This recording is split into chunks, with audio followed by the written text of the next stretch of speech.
मला एक प्रश्न पडलाय. तुम्हाला माहिती आहे का, आपण गणपतीला 21 मोदक, 21 लाडू, 21 दुर्वा का वाहतो? बोला बोला. थांबा थांबा, मी एक गोष्ट सांगतो.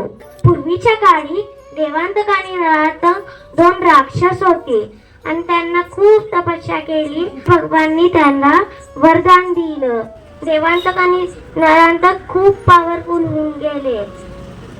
मग ते त्या पॉवरचा दुरुपयोग करायला लागले. लोकांना मारायचं, घर तोडायचं, असं सगळं.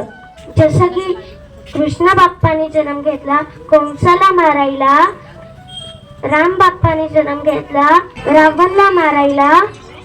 जसं की गणपती बाप्पाने जन्म घेतला देवांतक आणि नरांतकांचा नाश करायचा. त्यांचं नाव पडलं विनायक. युद्ध तर होणारच ना.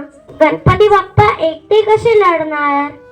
त्यांना सेना तर पाहिजेच ना. पूर्वीच्या काळी बोटावरच मोजणी व्हायची. हाताचे 10 बोटे, पायाचे 10 बोटे, असे एकूण 20 बोटे. गणपती बाप्पांनी त्यांचं 20 गणाला बोलावलं. त्यांचा पण एक कॅप्टन असतो ना, जसं की कोण? गणपती बाप्पा.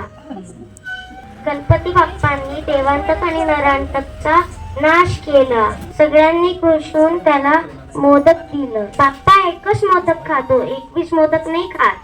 हळद गणाला 1 मोदक मिळतो.